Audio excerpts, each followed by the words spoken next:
আসসালামু আলাইকুম। আপনাদের সাথে আছি মোহাম্মদ রবিউল ইসলাম। নতুন আরেকটি টিপস নিয়ে আপনাদের সামনে হাজির হয়েছি।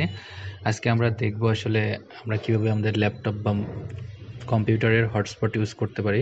যখন আমাদের মাল্টিপল ডিভাইস আমরা কানেক্ট করতে চাই আমাদের নেটওয়ার্কের মাধ্যমে, বা আমরা হয়তো আমাদের ওয়াইফাই পাসওয়ার্ড জানি না, কিন্তু সেক্ষেত্রে আমাদের ফোন, ল্যাপটপ বা কম্পিউটারের মাধ্যমে আমরা হটস্পটের মাধ্যমে আমরা মোবাইল বা বিভিন্ন ডিভাইস, ল্যাপটপ, ট্যাব ইউজ করতে পারি। তো আমরা যে এখানে মোবাইল হটস্পটে যাওয়ার পরে মোবাইল হটস্পট অন করলাম। অন করলে আমাদের যে বর্তমানে আমাদের ওয়াইফাইয়ের নাম হবে হচ্ছে, হটস্পটের নাম ডেমো এবং পাসওয়ার্ড 1 থেকে 8 পর্যন্ত,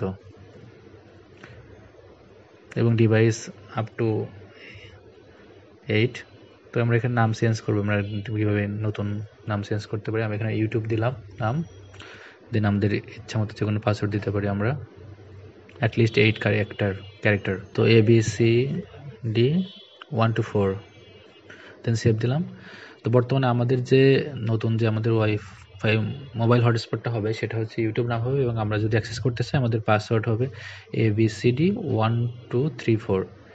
এবং আমরা দেখতে পারতেছি আমাদের ডিভাইস কানেক্টেড 1 থেকে 8, আমরা সর্বোচ্চ 4টা ডিভাইস কানেক্ট করতে পারবো। আশা করি বুঝতে পারছেন। ধন্যবাদ। আসসালামু আলাইকুম।